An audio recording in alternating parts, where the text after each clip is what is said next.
প্রিয় ভিউয়ার্স, আসসালামু আলাইকুম। অনেক পুরুষ রোগী আছে আমাকে জিজ্ঞাসা করে যে তাদের পুরুষাঙ্গ দিন দিন শুকায় যাচ্ছে, ছোট হয়ে যাচ্ছে, বাঁকাতাড়া হয়ে যাচ্ছে, চুপসে যাচ্ছে, অন্ডকোষ ঝুলে যাচ্ছে। এটা কেন হয়? আসলে যে সমস্ত পুরুষেরা বেশি স্ট্রেসে থাকে, অর্থাৎ তাদের ব্রেনের উপরে বেশি চাপ থাকে, স্ট্রেস বেশি থাকে, তাদের ব্রেনের কর্টিসল হরমোনটা অত্যাধিক পরিমাণে বেড়ে যায়।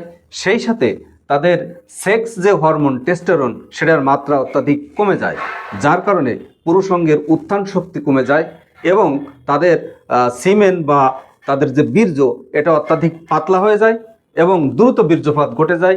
তাদের লিঙ্গের উত্থান শক্তি কমে যায় এবং তাদের অন্ডকোষটা ঝুলে যায় এবং তাদের স্থায়ীভাবে যৌন রোগ তৈরি হয়ে যায়, যার কারণে তারা বিভিন্ন বিজ্ঞাপন দেখে বিভ্রান্ত হয়ে মানহীন ভেজাল ওষুধ খেয়ে তাদের শরীরের হার্টের, লিভারের, কিডনির ক্ষতি করে বসে।